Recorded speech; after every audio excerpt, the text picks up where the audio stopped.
അസ്സലാമു അലൈക്കും. ഖുർആനിലെ ഓരോ ഭാഗത്തിനും നമ്മോട് ഒരുപാട് കാര്യങ്ങൾ പറയാനുണ്ടാകും. ഇന്ന് നമ്മൾ നോക്കാൻ പോകുന്നത് 12ാമത്തെ ജുസാണ്. നമ്മുടെയൊക്കെ ജീവിതത്തെ ശരിക്കും മാറ്റിമറിക്കാൻ ശക്തിയുള്ള ചില പാഠങ്ങൾ ഇതിൽ ഒളിഞ്ഞിരിപ്പുണ്ട്. അപ്പോൾ നമുക്കത് ഒരുമിച്ചൊന്ന് കണ്ടെത്തി നോക്കിയാലോ? നിങ്ങളെപ്പോഴെങ്കിലും ചിന്തിച്ചിട്ടുണ്ടോ, നമ്മൾ ആഗ്രഹിച്ചതെല്ലാം ഒരുപക്ഷെ നമുക്ക് കിട്ടിയിട്ടുണ്ടാകും. നല്ല ജോലി, വീട്, കുടുംബം എല്ലാം.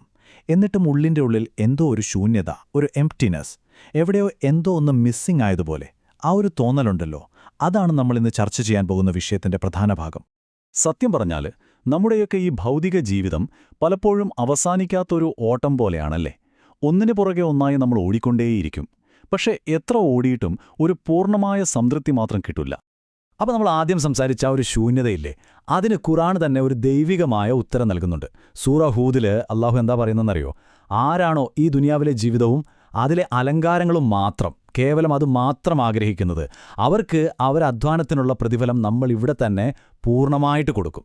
ഇതിൻ്റെ അർത്ഥം എന്താണെന്ന് വെച്ചാൽ, നിങ്ങളുടെ ലക്ഷ്യം ഭൗതികമായ കാര്യങ്ങൾ മാത്രമാണെങ്കിൽ അത് നിങ്ങൾക്ക് കിട്ടും. പക്ഷേ അവിടെ തീർന്നു, അതിനപ്പുറം മറ്റൊന്നും പ്രതീക്ഷിക്കാനുണ്ടാവില്ല. ഇതിന് ശരിക്കും ഒരു ചരിത്ര പശ്ചാത്തലമുണ്ട് കേട്ടോ. പ്രവാചകന്റെ കാലത്ത് പോലും സത്യം എന്താണെന്ന് വ്യക്തമായി അറിഞ്ഞിട്ടും പലരും തങ്ങളുടെ സമ്പത്തും സമൂഹത്തിലെ സ്ഥാനമാനങ്ങളും വിട്ടുകളയാൻ തയ്യാറായില്ല. ഒരുപക്ഷേ മക്കാ വിജയ പോലൊരു വലിയ അടയാളം വന്നിട്ട് വിശ്വസിക്കാമെന്നൊക്കെ അവർ കരുതിയിട്ടുണ്ടാവാം. എന്നാൽ ആ കാത്തിരിപ്പിൽ പലർക്കും തങ്ങളുടെ ജീവിതം തന്നെ നഷ്ടമായി. അവർ തെരഞ്ഞെടുത്തത് ശാശ്വതമായ ഒന്നിനു പകരം നൈമിഷികമായ സുഖങ്ങളായിരുന്നു. അതൊരു വലിയ നഷ്ടക്കച്ചവടം തന്നെയായിരുന്നു. അപ്പോൾ ഈ ദുനിയാവിൽ മാത്രം ശ്രദ്ധ കേന്ദ്രീകരിക്കുന്നത് എന്തുകൊണ്ടാണോ ഒരു ബിസിനസ് ലോസ് അല്ലെങ്കിൽ ഒരു നഷ്ടക്കച്ചവടമാകുന്നത്? നമുക്കതിലേക്ക് കുറച്ചുകൂടി ആഴത്തിൽ നോക്കാം. എന്താണ് ഈ ദുനിയാവ്? പണ്ഡിതന്മാരിതിനെ വിശേഷിപ്പിക്കുന്നത് ഷെയ്ത്താന്റെ ലഹരി എന്നാണ്. അതായത് അത് നമുക്ക് പൂർണ്ണമായ സംതൃപ്തി തരാമെന്ന് വാഗ്ദാനം ചെയ്യും, പക്ഷേ ഒരിക്കലും അത് നിറവേറ്റില്ല. ഒരു ലഹരിക്കടിമപ്പെട്ടതുപോലെ ഒരിക്കലും തൃപ്തിപ്പെടുത്താത്ത സുഖങ്ങളെ തേടി നമ്മൾ ഒരേ വട്ടത്തിൽ കറങ്ങിക്കൊണ്ടിരിക്കും. നിങ്ങൾക്കറിയാമോ, ഖുർആൻ ദുനിയാവിലെ വിജയത്തെ വിശേഷിപ്പിക്കാൻ ഉപയോഗിക്കുന്നൊരു വാക്കുണ്ട്, സീന. അതിന്റെ അർത്ഥം അലങ്കാരം എന്നാണ്. അതായത് പുറമേ കാണാൻ നല്ല ഭംഗിയുണ്ടാവും, പക്ഷെ ഉള്ളിൽ പൊള്ളയായ ഒരു കവറിംഗ് മാത്രം. അതിന് ആഴത്തിലുള്ള അർത്ഥവത്തായ യാതൊരു മൂല്യവുമില്ല. നമ്മുടെ ഈ അവസ്ഥയെ മനസ്സിലാക്കാൻ പണ്ഡിതന്മാർ അതിശക്തമായൊരു ഉപമ പറഞ്ഞു തരുന്നുണ്ട്. ഒരു കിണറ്റിൽ അകപ്പെട്ടുപോയ ഒരു മനുഷ്യന്റെ കഥ. നമുക്ക് ആ കഥയിലേക്ക് ഒന്ന് പോയി നോക്കാം. ഓർക്കുക, ഈ കഥയിലെ ഓരോ പ്രതീകത്തിനും വളരെ ആഴത്തിലുള്ള അർത്ഥമുണ്ട്. അതുകൊണ്ട് വളരെ ശ്രദ്ധയോടെ കേൾക്കണം. ഓക്കേ, ഇനി നമുക്ക് ഈ ഉപമയുടെ ഓരോ ഭാഗവും എന്താണെന്ന് നോക്കാം. ശരിക്കും ആഴത്തിലുള്ള അർത്ഥങ്ങളാണിതിലുള്ളത്. ആ കിണറിന് മുകളിൽ നിൽക്കുന്ന സിംഹം, അത് മരണമാണ്.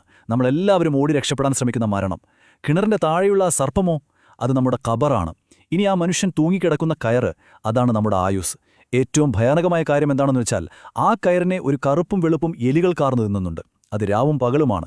ഓരോ നിമിഷവും നമ്മുടെ ആയുസ് കുറഞ്ഞുകൊണ്ടിരിക്കുന്നു. ഇത്രയൊക്കെ ഭയത്തിന് നടുവിൽ നിൽക്കുമ്പോൾ അയാൾ ശ്രദ്ധിക്കുന്നതെന്താണ്? ആ തേൻതുള്ളികൾ. അതാണ് ഈ ദുനിയാവിലെ നൈമിഷികമായ സുഖങ്ങൾ. ഒന്ന് ചിന്തിച്ചു നോക്കൂ, ഇത്രയും വലിയ അപകടങ്ങളുടെ നടുവിൽ നിൽക്കുമ്പോൾ വിവേകമുള്ള ആരെങ്കിലും കുറച്ച് തേൻ നുണയാൻ വേണ്ടി അവിടെ നിൽക്കുമോ? ദുനിയാവിന്റെ സുഖങ്ങളിൽ മുഴുകി ജീവിക്കുന്ന നമ്മുടെ അവസ്ഥ എത്രമാത്രം വിചിത്രമാണെന്ന് ഈ ഉപമ നമ്മളെ ഓർമ്മിപ്പിക്കുകയാണ്.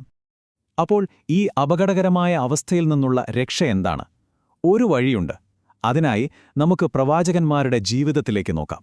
അവർ എങ്ങനെയാണ് ഈ പരീക്ഷണങ്ങളെയെല്ലാം നേരിട്ടതെന്ന് കാണാം. ഈ സ്ലൈഡിൽ ശരിക്കും രസകരമായൊരു കാര്യമുണ്ട്.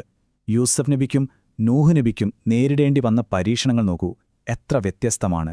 ഒരാൾക്ക് അധികാരവും പ്രശസ്തിയും നൽകി പരീക്ഷിച്ചു, മറ്റൊരാൾക്ക് ജനങ്ങളുടെ പൂർണ്ണമായ തിരസ്കാരം നൽകി പരീക്ഷിച്ചു. പക്ഷേ രണ്ടുപേരുടെയും പ്രതികരണം ഒന്നായിരുന്നു. അവർ നേരെ തിരിഞ്ഞത് അല്ലാഹുവിലേക്കാണ്, ഈ ദുനിയാവിലേക്കല്ല. നമ്മളിൽ പലരും വിചാരിക്കുന്നത് യൂസുഫ് നബിയുടെ ഏറ്റവും വലിയ പരീക്ഷണം ജയിലിൽ കിടന്നതോ സഹോദരങ്ങൾ ചതിച്ചതോ ആണെന്നാണ്. എന്നാൽ യഥാർത്ഥത്തിൽ അദ്ദേഹത്തിന്റെ ഏറ്റവും കഠിനമായ പരീക്ഷണം വിജയത്തിൻ്റേതായിരുന്നു. അധികാരവും പ്രശസ്തിയും കുടുംബത്തെ തിരികെ കിട്ടിയതും. ആ വിജയത്തിന്റെ കൊടുമുടിയിൽ നിൽക്കുമ്പോഴും അദ്ദേഹം അല്ലാഹുവിനെ മറന്നില്ല, പകരം ഉടൻ തന്നെ നന്ദി പ്രകടിപ്പിച്ചു. ഇത് നമ്മെ പഠിപ്പിക്കുന്നതെന്താണ്? അദ്ദേഹത്തിന്റെ ശ്രദ്ധ ദുനിയാവിലായിരുന്നില്ല, മറിച്ച് ആഖിറത്തിലായിരുന്നു. ഇത് നമ്മളെ പ്രവാചകന്മാരുടെ പ്രവർത്തനങ്ങളുടെ അടിസ്ഥാന പ്രചോദനത്തിലേക്ക് എത്തിക്കുകയാണ്. അതായത് പ്രതിഫലം അല്ലാഹുവിൽ നിന്നും മാത്രം തേടുക എന്നത്. നൂഹ് നബി തന്റെ ജനതയോട് പറയുന്ന ഈ വാക്കുകൾ ഒന്ന് ശ്രദ്ധിക്കൂ. അതിൽ അദ്ദേഹത്തിന്റെ ദൗത്യത്തിന്റെ ആത്മാർത്ഥത മുഴുവനും അടങ്ങിയിട്ടുണ്ട്.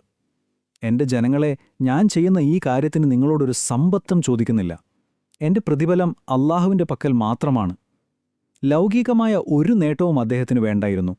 അള്ളാഹുവിൻ്റെ പ്രീതി മാത്രം മതിയായിരുന്നു.